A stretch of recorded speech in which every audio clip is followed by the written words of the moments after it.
राधे राधे दोस्तों। हमारे चैनल में आप सभी का स्वागत है। फ्रेंड्स, आप सभी ने सत्यनारायण भगवान की व्रत कथा प्रथम अध्याय और प्रथम टू सुन चुके हैं। आज हम तीसरा अध्याय सुनेंगे। चलिए कथा शुरू करते हैं। प्रेम से बोलिए श्री सत्यनारायण भगवान की जय हो। दोस्तों, सूत जी बोले, हे श्रेष्ठ मुनियों, अब आगे कथा कहता हूँ। पहले समय में उल्कामुख नाम का एक बुद्धिमान राजा था। वह सत्यवक्ता और जितेंद्रिय था।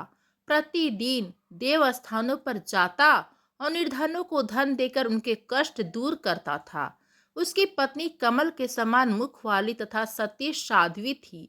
भद्रशिला नदी के तट पर उन दोनों ने श्री सत्यनारायण भगवान का व्रत किया। उसी समय साधु नाम का एक वैश्य आया। उसके पास व्यापार के लिए बहुत सा धन भी था।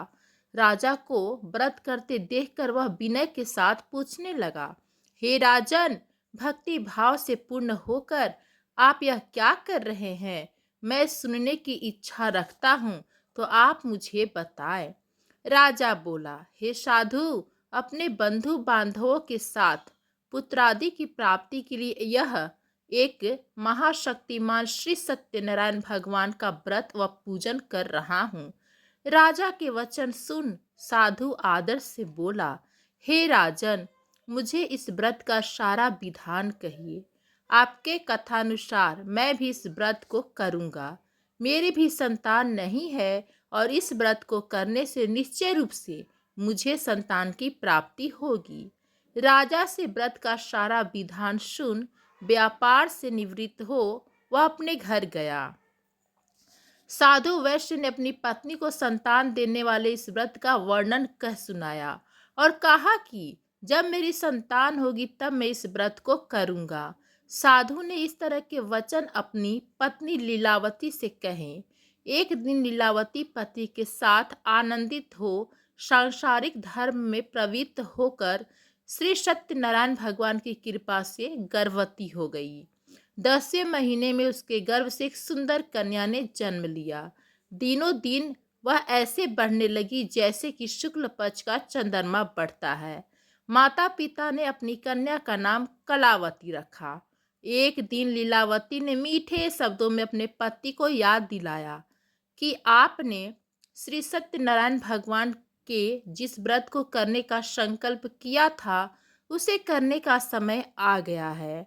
आप इस व्रत को करिए। साधु बोला कि हे प्रिय, इस व्रत को मैं उसके विवाह पर करूंगा। इस प्रकार अपनी पत्नी को आश्वासन देकर वह नगर को चला गया। कलावती पिता के घर में रह दिनों दिन बड़ी होने लगी। साधु ने एक बार नगर में अपनी कन्या को साक्षियों के साथ देखा तो तुरंत ही दूत को बुलाया और कहा कि मेरी कन्या के योग्य वर देखकर आओ। साधु की बात सुनकर दूत कंचन नगर में पहुंचा और वहां देखभाल कर लड़की के सुयोग्य वाणिक पुत्र को ले आया। सुयोग्य लड़के को देख साधु ने बंधु बांधवों को बुलाकर अपनी पुत्री का विवाह कर दिया। लेकिन दुर्भाग्य की बात यह है कि साधु ने अभी भी श्री सत्यनारायण भगवान का व्रत नहीं किया। इस पर श्री भगवान क्रोधित हो गए और श्राप दिया कि साधु को अत्यंत दुख मिले। अपने कार्य में कुशल साधु बनिया जमाई को लेकर समुद्र के पास स्थित होकर रत्नासारपुर नगर में गया। वहां जाकर दामाद ससुर दोनों मिलकर चंद्रकेतु राजा के नगर में व्यापार करने लगे। एक दिन भगवान सत्यनारायण की माया से एक चोर राजा का धन चुराकर भाग रहा था। उसने राजा के सिपाहियों को अपना पीछा करते देख चुराया हुआ धन वहां रख दिया जहां साधु अपने जमाई के साथ ठहरा हुआ था। राजा के सिपाहियों ने साधु वैश्य के पास जाकर राजा का धन पड़ा देखा तो वह ससुर जमाई दोनों को बांधकर प्रसन्नता से राजा के पास ले गए और कहा कि उन दोनों चोरों को हम पकड़ लाए। आप आगे की कार्यवाही की आज्ञा दें। राजा की आज्ञा से उन दोनों को कठिन कारावास में डाल दिया गया और उनका सारा धन भी उनसे छीन लिया गया। श्री सत्यनारायण भगवान के श्राप से साधु की पत्नी भी बहुत दुखी हुई। घर में जो धन रखा था उसे चोर चुरा ले गए। शारीरिक तथा मानसिक पीड़ा व भूख प्यास से अति दुखी हो अन्न की चिंता में कलावती एक ब्राह्मण के घर गई। वहां उसने श्री सत्यनारायण भगवान का व्रत होते देखा। फिर कथा भी सुनी व प्रसाद ग्रहण कर रात को घर वापस आई। माता ने कलावती से पूछा कि हे पुत्री, अब तक तुम कहाँ थी? तेरे मन में क्या है? कलावती ने अपनी माता से कहा, हे माता, मैंने एक ब्राह्मण के घर में श्री सत्यनारायण भगवान का व्रत देखा है। कन्या के वचन सुन लीलावती भगवान की पूजन की तैयारी करने लगी। लीलावती ने परिवार व बंधुओं सहित सत्यनारायण भगवान का पूजन किया और उनसे वर मांगा कि मेरे पति तथा जमाई शीघ्र घर आ जाए। साथ ही यह भी प्रार्थना की कि हम सबका अपराध क्षमा करें।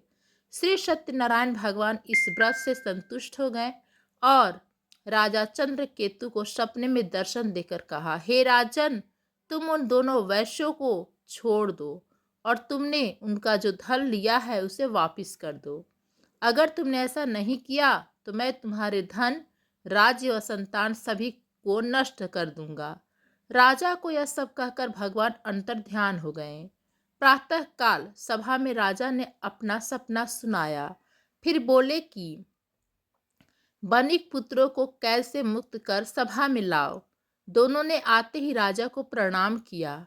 राजा मीठी वाणी में बोला, हे महानुभावों, भाग्यवश ऐसा कठिन दुख तुम्हें प्राप्त हुआ है, लेकिन अब तुम्हें कोई भय नहीं।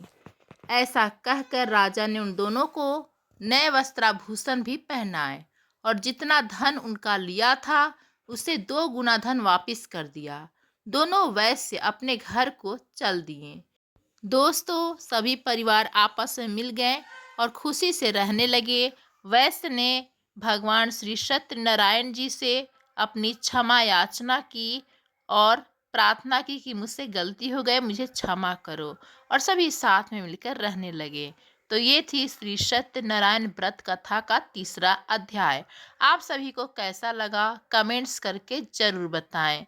यदि पसंद आए तो हमारे चैनल को like, comment, share and subscribe जरूर करें। धन्यवाद दोस्तों।